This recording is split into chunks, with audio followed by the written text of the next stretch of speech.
Tornado warning, wow. Okay, hi everyone, good evening. I'm Dina Caswell. I'm the Supervisor of Outreach and Diversity for Cherry Hill Public Library, and I wanted to thank you all for joining us. This is part of the Pride at the Library series that we run at Cherry Hill. This is the 6th year that we've been running our Pride at the Library series, the 3rd year that Garden State Equality has partnered with us to bring some really impactful education to our community. So I have a few housekeeping slides, and then I'm going to turn things over to Cole Callahan from Garden State Equality. So let's share a screen.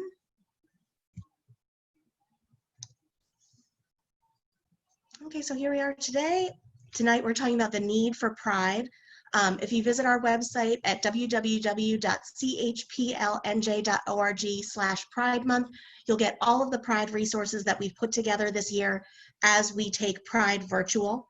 And you'll also get a link to our LGBTQ plus resources page, which I hope has been really helpful in this time of COVID and other political moments. This is not going forward. Okay. I don't think I did this right. Let's see.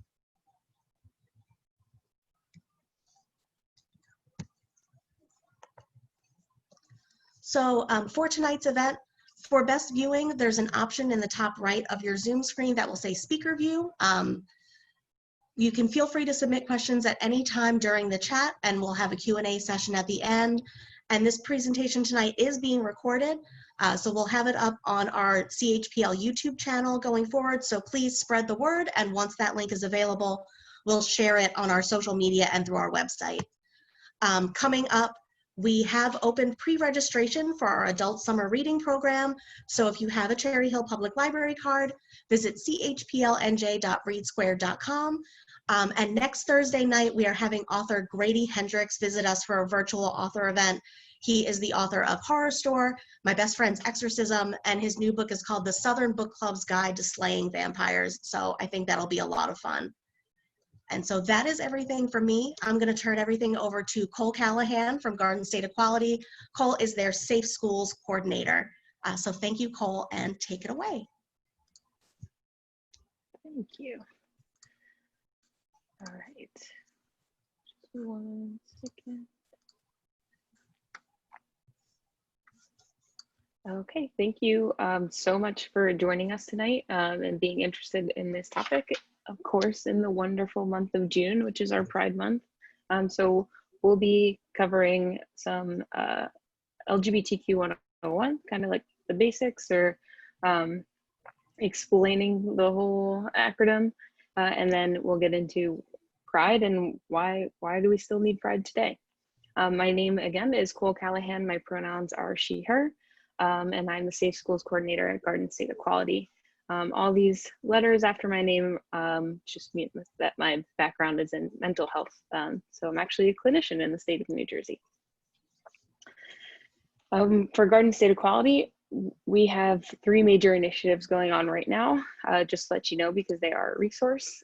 We have Map and Expand. So we are trying to find qualified, not just friendly, but qualified healthcare providers for the LGBTQ community. I don't know if you've ever gone to the doctor and they kind of gave you a little bit of a judgy something, either it being you not flossing enough or something about your weight and not exercising enough, and you feel a little slighted. Now you don't want to tell the doctor anything, right? That's often the case for people within the LGBTQ community. We either have doctors not asking the right questions or just telling us that we shouldn't be who we are, and so that creates some healthcare disparities. We have Teach and Affirm, which my role is under. We go into any space that involves the youth and talking to adults and kids alike about the community or just about being nice to each other, right? That social emotional learning. And then of course we have the inclusive curriculum that is going to be implemented, or the law is going to go into effect as of this fall. So we did a, whatchamacallit? We tested out the curriculum from January to June. We've just finished up our interviews now and tracked the research to see how our suggestions went in school. So stay tuned for that. And then we have Pledge and Protect. I'm going to talk about our older adults later that led the rights movement for us and paved the way for us to have what we can today. But some of those people are actually still alive today and need to be cared for, maybe in older care facilities. And for fear of retaliation, they're either going back into the closet or they're being harmed for who they are. So we're working on a bill, and we're working on educating those facilities as well about the LGBTQ community. So starting off, you might not know all the terms, and that is perfectly fine. The acronym might feel big to you and ever growing, and that could also be the case. The Trevor Project, which is a crisis hotline for our LGBTQ youth, also does a climate survey. They polled the youth, and the youth came up with over 100 different sexual orientations and over 100 different gender identities. That, as we're trying to just dip our toe in the mix, maybe explore this topic, can feel like a lot, but just so you know, this is my full-time gig and I don't know all of those either. The best thing that you can do and the most important thing you can do to form a connection instead of distancing is just to respectfully ask, hey, how did you come about to finding that out? And could you explain to me what that means? That's a new one for me. Just respecting their language, respecting self-identification is the best thing that we can do when it comes to all of this. But when it comes to language, I'm going to ask that if you have any questions that you put it in the chat. I would love for this to be more as interactive as possible, but when doing so, I ask that we follow these norms. We treat each other with dignity and respect. We practice being open-minded and giving people the benefit of the doubt. Be transparent in what you want to contribute to the conversation, and seek first to understand and then be understood. And that goes for anything that I say as well. I am forever learning too. So if you find that something doesn't sit right with you, please understand that I'm coming from the best place possible, and then feel free to explain yourself after. All right, so getting right into it. The community breaks down, very oversimplified, but into three things. Sexual orientation, which is who you want to spend your life with. Gender identity is who you spend your life as. And gender expression is how you show people who you are. So for example, that's a picture of my wife and I, right? So sexual orientation, oh, that was supposed to go one click at a time. There we go. Sexual orientation, right? Showing a heart over the two of us. That's who we want to spend our life with. So gender identity, you might not have known without asking, but we both identify as female, making us lesbian identified women. But here's where things can be trickier, where I want to point out that the community is more than what meets the eye. Gender expression, how you show people who you are. Although we identify the same exact way, it appears very different for both of us, right? It's your own individual thing. You tell her to get fancy and she's going to say that she needs a new dress, right? And she has to go get her hair and her nails done. And I'm going to say I have a tie, and so I'm just going to throw that on. Right? So it looks different for different people. Bill Nye the Science Guy is going to help me explain pretty much the whole spectrum in a nice 3-minute video. But I also want to show this to you because it's easy to talk about this with kids. Bill Nye the Science Guy does it. So please raise your hand if you can't hear the audio, or wave or whatever. Get my attention. One thing's clear about sexuality. There's a lot more going on than meets the eye. Female or male, gay or straight, pink or blue. We were taught to see these as binary. Now we're realizing it's more like a kaleidoscope. And this stuff isn't just for adults. Parents know this already. Kids explore gender, expression, attraction before they've ever heard of a spectrum. Take sex. We used to think it was pretty straightforward. X and a Y chromosome for males, 2 X's for females. But we see more combinations than that in real life. And even for people with just 2 sex chromosomes, hormones can vary wildly. So can anatomy. What makes someone male or female isn't so clear-cut. How about attraction? Some people argue the natural thing is to only be attracted to the opposite sex. But in practice, It ain't so simple, kids. Some people are gay, some are bi, some are asexual, and some will take whatever they can get. You know what I mean? It's another sexy sliding scale. When you throw in gender, it gets even more colorful.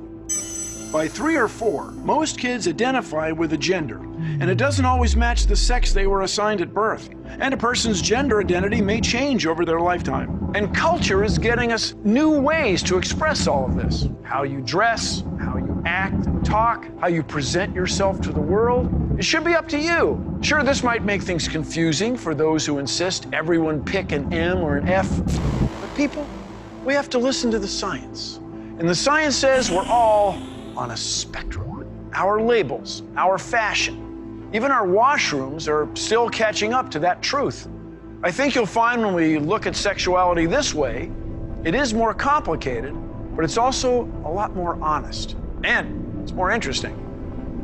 I learned a lot tonight. I mean, I'm this cis male guy who's been living in this world. But this stuff, to me, from a scientific standpoint, is just cool. Science is the process by which we understand nature, by which we understand our place in the world, how we all fit in. And so every one of these insights is just so exciting for me. We, working together, can, dare I say it, save the world. So everybody, that's our show. So Bill Nye packages it very nicely, and again, incredibly kid-friendly. But I'm going to just review a couple of concepts that he breezed over really fast. Sex or biological sex, natal sex, sex assigned at birth is the phrase that we use, sex assigned at birth. There are 4 components that make up your sex assigned at birth: chromosomes, hormones, internal reproductive organs, and or external genitalia.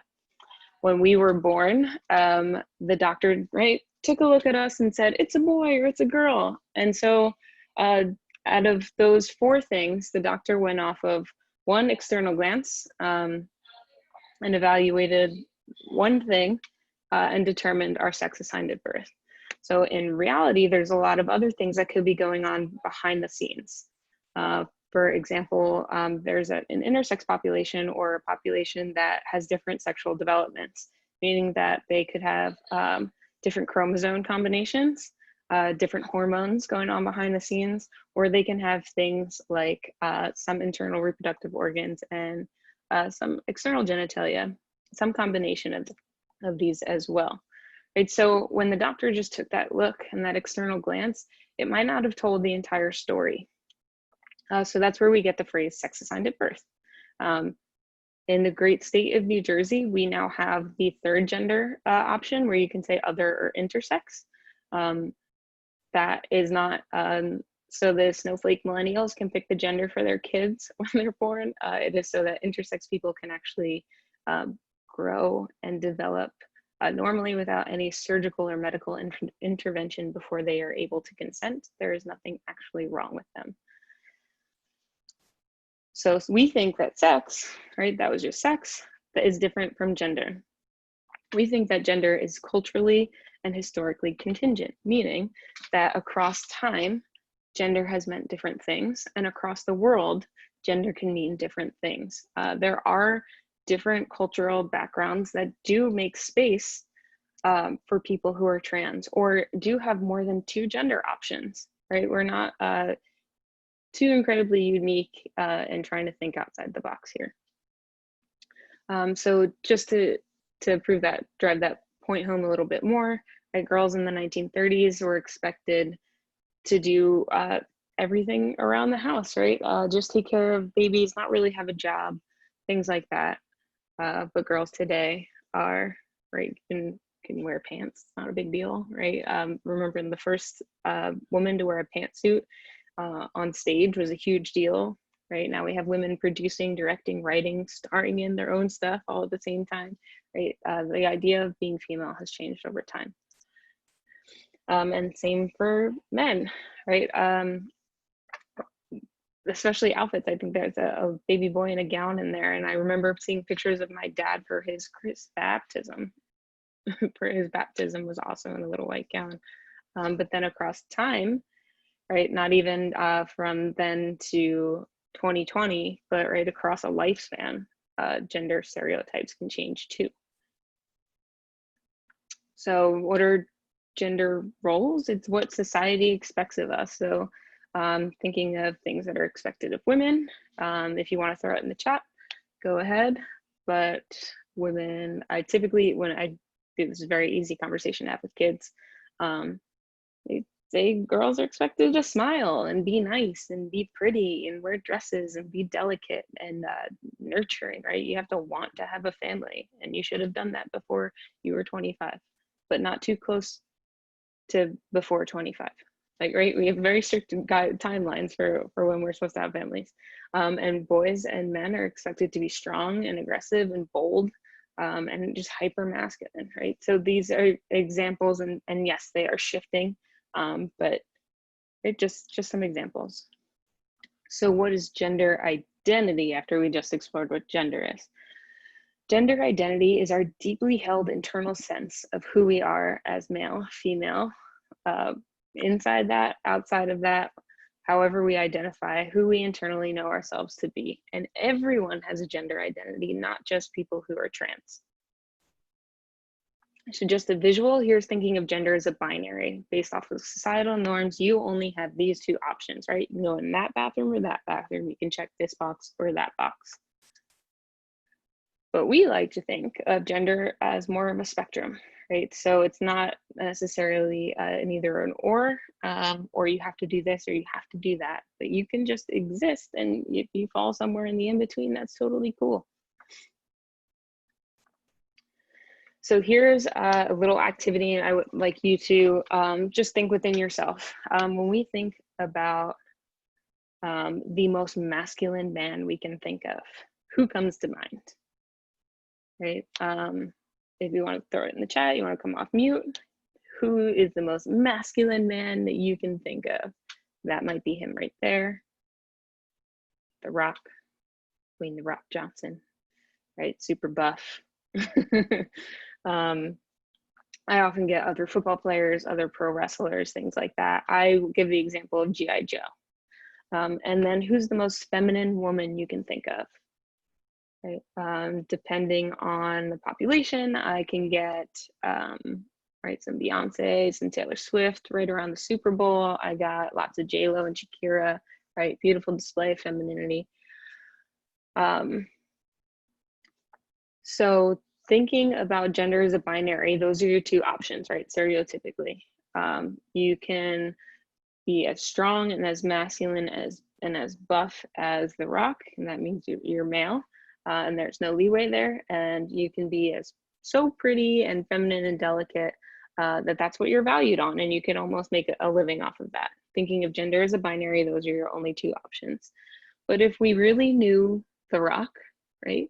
If anyone's been following his TikToks, he's been singing to his daughter on repeat because she loves Maui, and she doesn't think that Maui and her daddy are the same person, but he will continue to sing to her over and over and over. And singing and being nurturing like that is considered nurturing, right? That's not considered a hyper masculine trait, right? So we loosen up our rigid ideas of what it means to be man. Or if you knew Ronda Rousey, right, the fighter, she's lifts, right? She works out, she fights.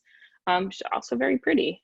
So there is room outside of these two rigid ideas of the binary for people to exist somewhere in the in-between or outside of that. So when thinking about this gender as a spectrum, if Kim Kardashian was a 1 and The Rock was a 10, where do you think you might fit in based off of how you choose to get ready in the morning or at night, or what you do with your time, or what your hobbies are, whatever it is, your personality, where do you fit in this spectrum?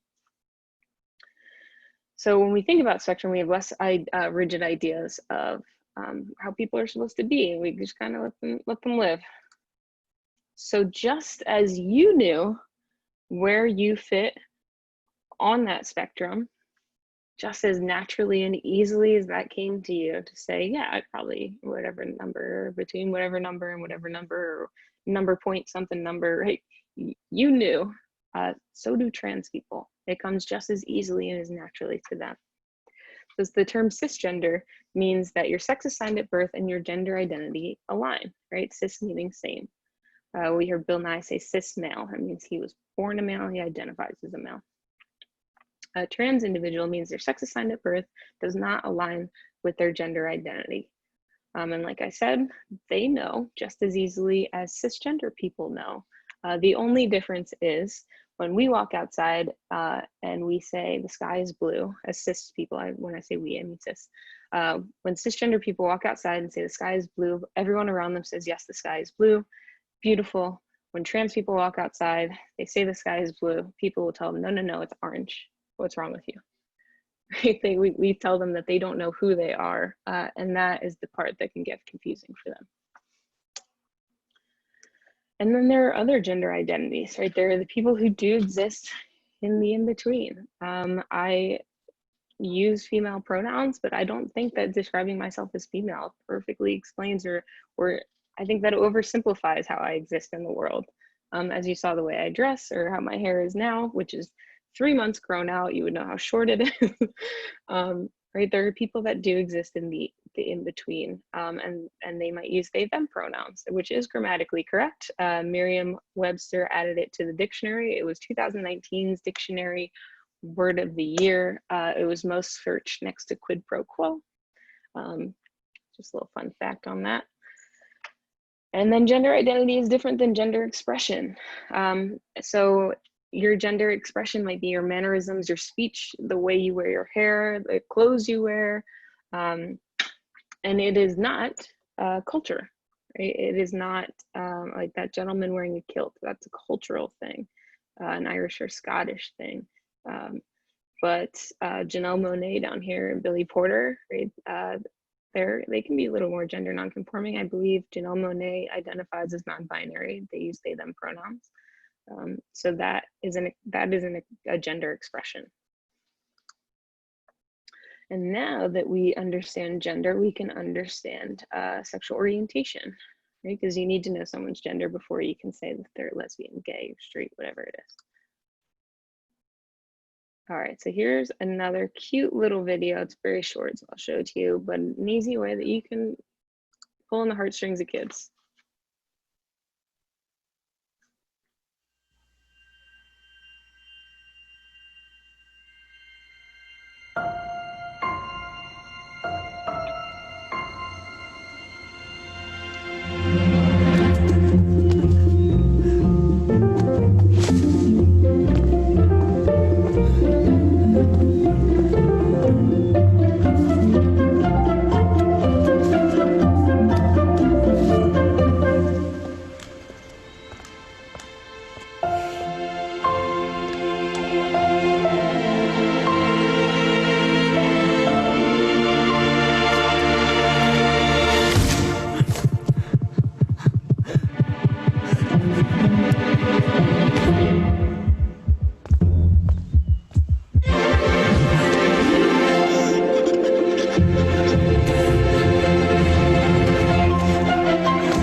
Okay, so I'm going to give just a little bit of the basics on our little spectrum here.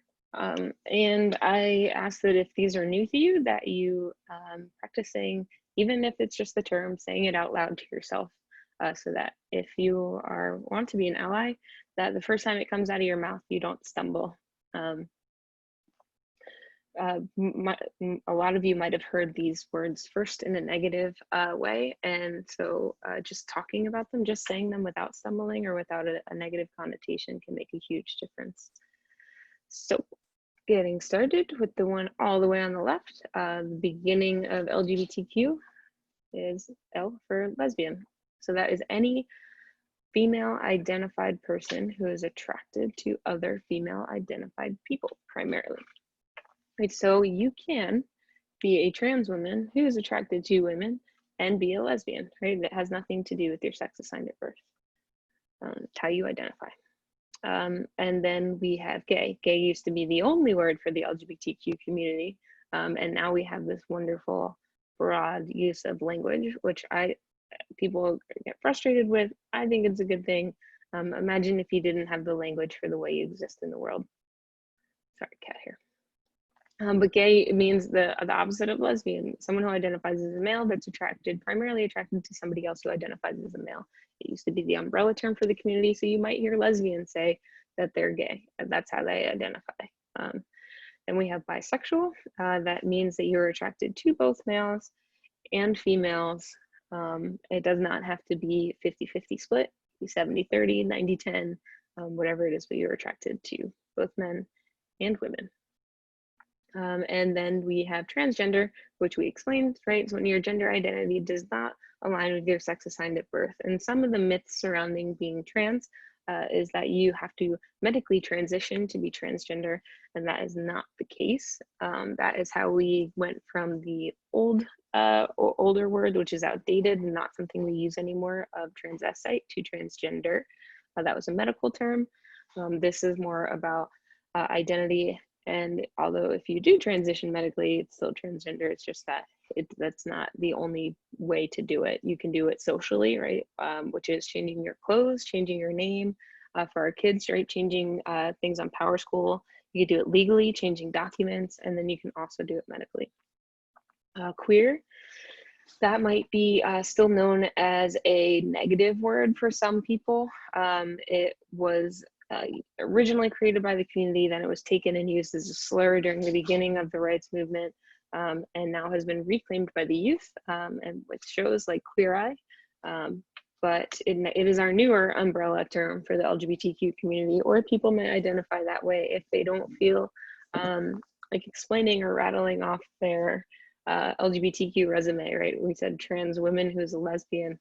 Instead of saying the whole thing, they might just identify as queer.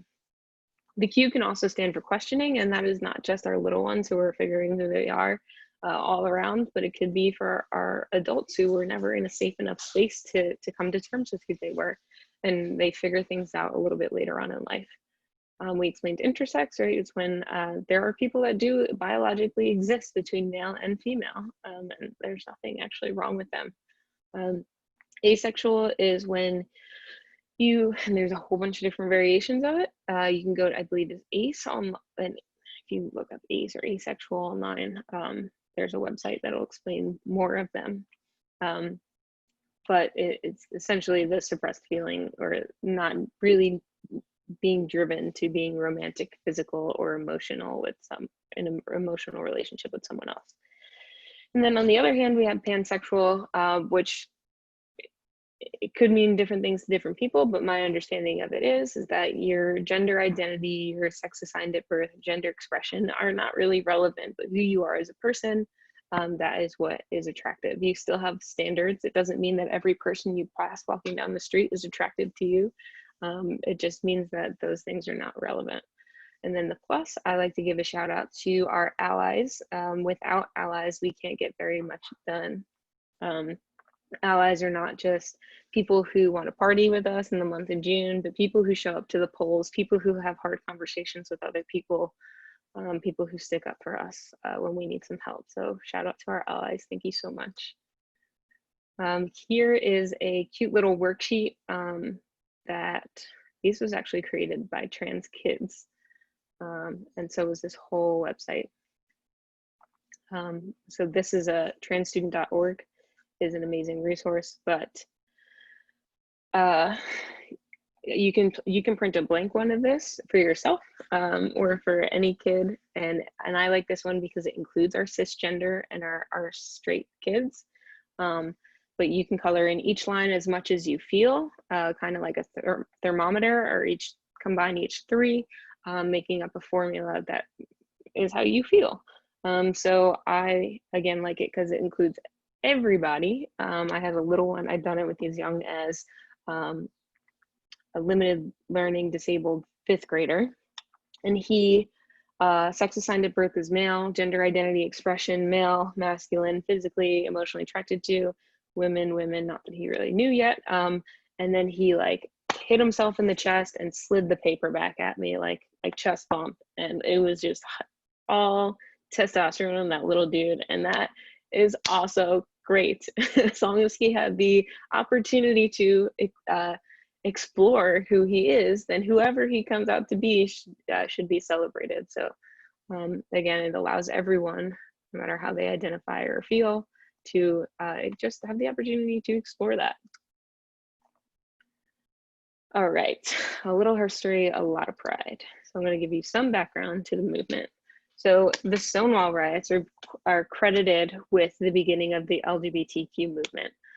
So this happened in the early hours of June 28th in 1969, when, as the story goes, Stormy was being arrested, and now she was being arrested. Oh, she was being arrested because at the time you were not allowed legally to wear clothing, 2 or more articles of clothing that did not match your driver's license or your sex assigned at birth.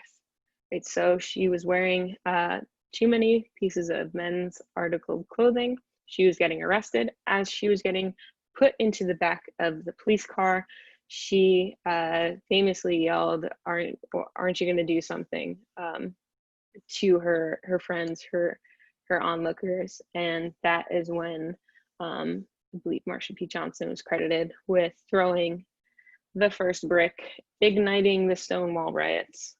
And that is credited with beginning our Pride Month, right? It happened in June, Pride is in June, and Pride is in June around the whole world because of this story. I would like to point out that Stonewall was, in fact, a riot where things were burned down, windows were broken, where an entire community said, enough is enough. We are tired of being murdered, robbed, assaulted for who we are. And we're not going to just go down easily here. We deserve rights, and nothing else is getting your attention. In addition to this, even before Stonewall, so Stonewall is not actually where the LGBTQ rights movement began. There was a riot in Gene Compton's cafeteria in 1966 on the other side of the country in California. Like the Stonewall riots were ignited by LGBTQ Black and Brown people, or POC, the same occurred in California. So they deserve a lot of our credit, trans women of color. And then even before that, in the 1950s, we had groups like the Mattachine Society, right? When there was the Red Scare, there was also the Lavender Scare, where this is where they determined that being a gay person was a national threat to security. And so it became illegal to work for any federal job, any government job, because they thought that you could be blackmailed, and so you would give up valuable US information. When in reality, they made it so that LGBTQ people could be blackmailed by making it illegal. And then these things were not lifted, right? They weren't lifted, carried out through don't ask, don't tell in the military, which did not stop being in effect until 2011. 2011, 9 years ago. That's crazy. So that takes me to why Pride still. So like I just said, rights didn't really come about until more recently, but here's some more information on that. Recent history has brought incredible progress for the LGBTQ community in the form of this map. Total victory for the advocates of same-sex marriage. But lesser known is this map over here, where things get tricky. So does becoming a business owner mean you have to check your convictions at the door? Right now, the state of Michigan does not include sexual orientation and gender identity in its law. I'm just really nervous. Oh, this honor. I actually have something important to talk to you about. The fact is, in most states, it's still currently legal to fire LGBTQ people, kick them out of a store or business that serves the public, or even evict them from housing because of their sexual orientation or gender identity. The ayes are 49, the noes are 50. The bill is not agreed to. Often, it's as subtle as a boss picking another job application, or a landlord denying rent without explanation. These are the rights protected by the Civil Rights Act of 1964. My fellow Americans, those who founded our country knew that freedom would be secure only if each generation thought to renew and enlarge its meaning. Following the passage of the Civil Rights Act, federal and state laws prohibited this type of discrimination on the basis of race, color, religion, sex, and national origin.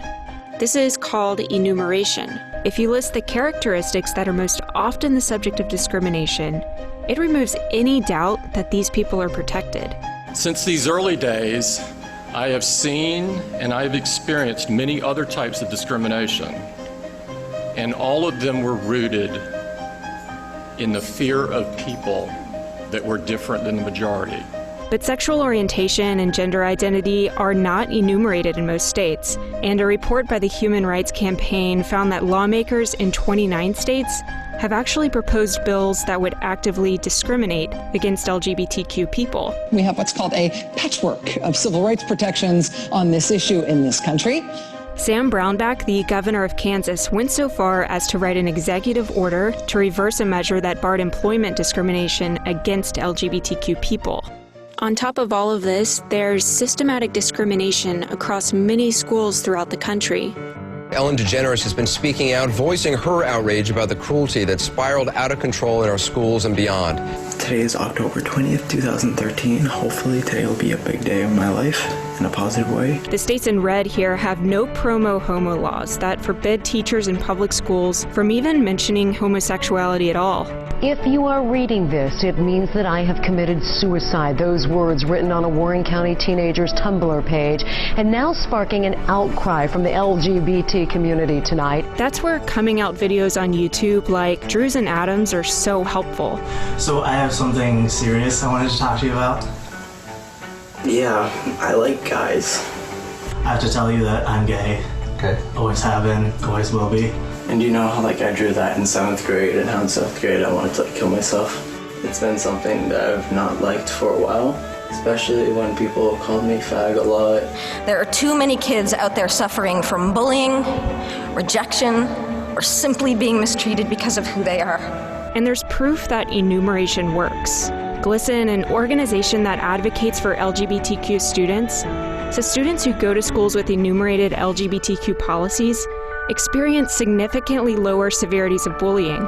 Federal investigators are looking into accusations that Minnesota's largest school district discriminates against gay students following 7 student suicides in fewer than 2 years. These are laws that save lives.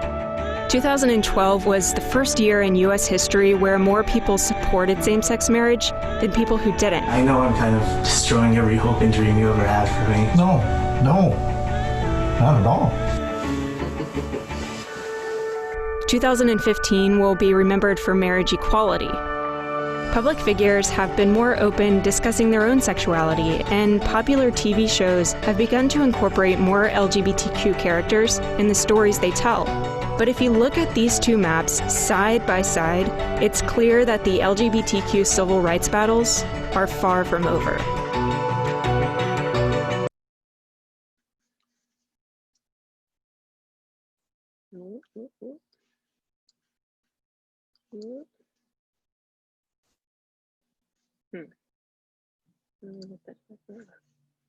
That's good.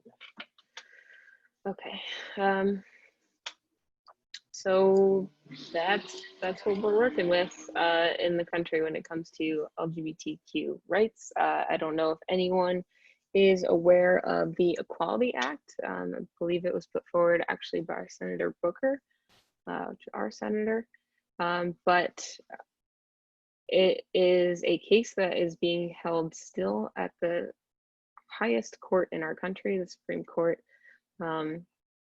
where people are fighting their right to employment after coming out and living as trans, or people fighting for the right to be served by a place of public accommodation after going in with their partner, right? The highest court in the country is still debating on whether or not LGBTQ people have rights, right? We are not covered in the Civil Rights Act. So I can go somewhere as close as Pennsylvania, I believe, and could apply for housing with my wife and be denied. I could apply for a job, and they can look at me and say that I do not resemble what they expected of a woman and deny me point blank and say it just like that, or go into a restaurant and ask to be served and they don't have to. And that is in actually a majority of the country. But in the great state of New Jersey, we are covered. And things like, why is this still important today? Something as recent as COVID and people wanting to donate blood, they still won't allow gay people to do that. They have the outdated idea that right, AIDS is the gay disease. And so they won't let anyone who's gay donate. Or there was a statement put out by Davie police chiefs that alluded to this gentleman dying because he was gay, dying of COVID because he was gay. In the great state of New Jersey, we have the law against discrimination, which means that your affectional or sexual orientation, gender identity, or expression are covered. You are protected in any public place of accommodation, including employment, housing, business contracts, things like that. And affectional meaning you can't be guilty by association either. In the great state of New Jersey, we also have the Babs-Cipperstein law, which means in order to change your name or your gender marker on your birth certificate, you no longer need to have surgery. You no longer need to go to a therapist or a gender specialist to say that you are who you are. And you can just, we as the state now trust that you know who you are the expert of you, and you can have a certificate that reflects your gender. And just to cover some of the experiences of our LGBTQ students, like I said, I am a clinician. I mostly get LGBTQ youth, and they echo these statistics. Some kids have said that they will not eat or drink throughout the day in order to avoid going to the bathroom because they don't feel safe. We want our kids to be striving in school, and they are not hydrated or feeding themselves because they're so scared to use the toilet. Family abandonment and homelessness. Our kids are overrepresented in the foster care system.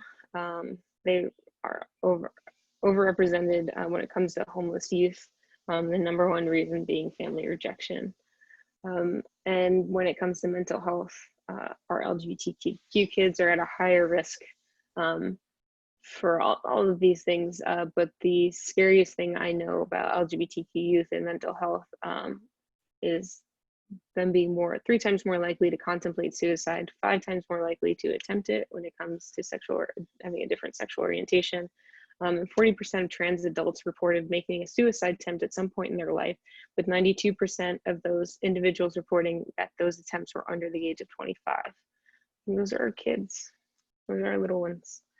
And these are dangerous statistics to share because they can be thrown back in our face oftentimes, but I want it to be crystal clear that all major medical bodies agree nothing is inherently wrong with the LGBTQ community.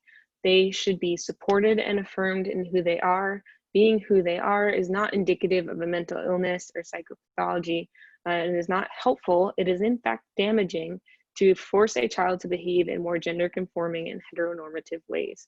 And at the bottom, I just listed a few major medical bodies that if you go to their website, you will find LGBTQ affirming spaces. And even what does it look like right now for our kids at home? If they're not supported, they've been cut off from maybe their support system. And then with the extra stressors going on in the home, it definitely doesn't look good. The Division of Child and Family Services have reported a 32% decrease in child abuse and neglect reports. Don't think because the numbers have actually gone down, right? They are no longer seeing their trusted adult. And so we wonder what's going on with these poor kids if they're not accepted. What if they're not even tolerated as who they are? So after all those Debbie Downers, what can we do? How can we be an ally, right? There's hope, there's things that we can do. Work on your own prejudices and educate yourself, right? It's actually, yep, it's impossible for you to exist as all of those letters on that spectrum. And so you can always educate yourself more on what it means to be in somebody else's shoes. Treat everyone with respect, no matter if you have the same beliefs, color of skin, or born in different decades. And consider LGBTQ perspectives whenever you're working on anything, in whatever environment you're in. If you're around a business table, if you're in a classroom, if you're teaching something, no matter where, consider their perspective. It's okay to ask for pronouns, and if they're respectful, then they might not react positively every time, but you're being respectful and you're not just doing the right thing. Their response might be more so about what they're going through.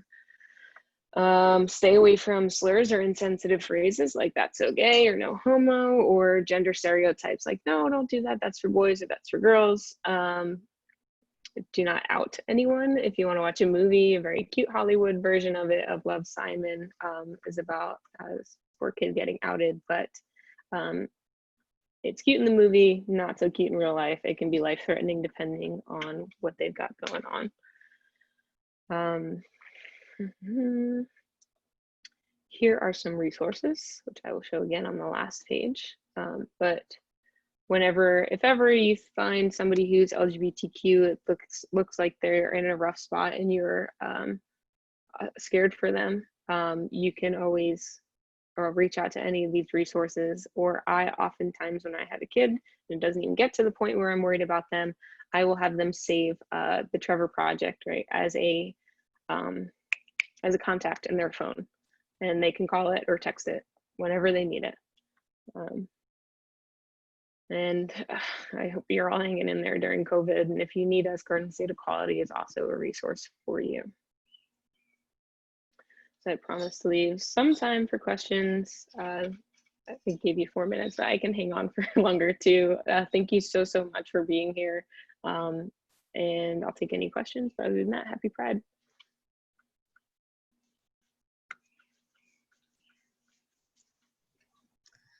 Cole, it looks like we had a question in the chat about how we could spread the New Jersey, I'm guessing like Civil Liberties Act to other states.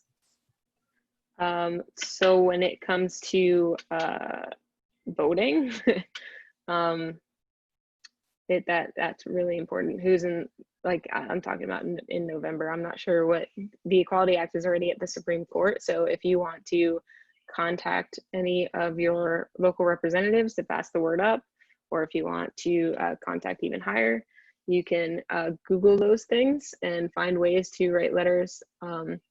But things like going forward, voting is really important. And sometimes I'm not saying don't vote for what's in the best interest of you and your family, but looking at a bigger picture when it comes time to select a leader is critical in being an ally.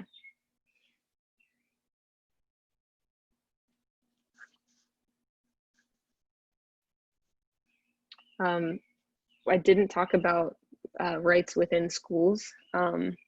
But if you have, if you're in a school or if you live in a town that you feel okay with going to the board member meetings, it is important to voice your concerns for the transgender student policy. Although we have the law against discrimination, some schools' policies do not reflect the law against discrimination, and so they have policies in schools that directly violate the rights of these kids.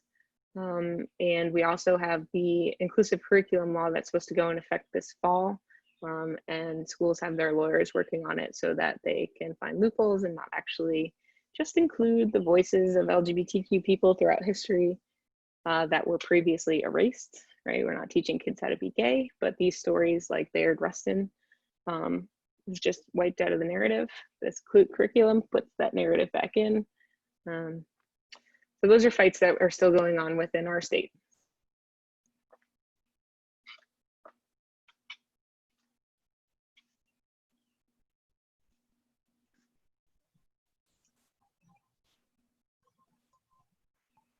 Well, okay. If no one has any additional questions, I just wanted to say thank you again to Cole. Thank you to Garden State Equality. It is so valuable to get really good information on this topic. And thank you for being with us virtually, all of you. It's so important. So I'm going to claim this back. And I'll say thank you to everyone. Like I said, this has been recorded. We're going to put it up on our sites when it's ready, and we'll get that word out.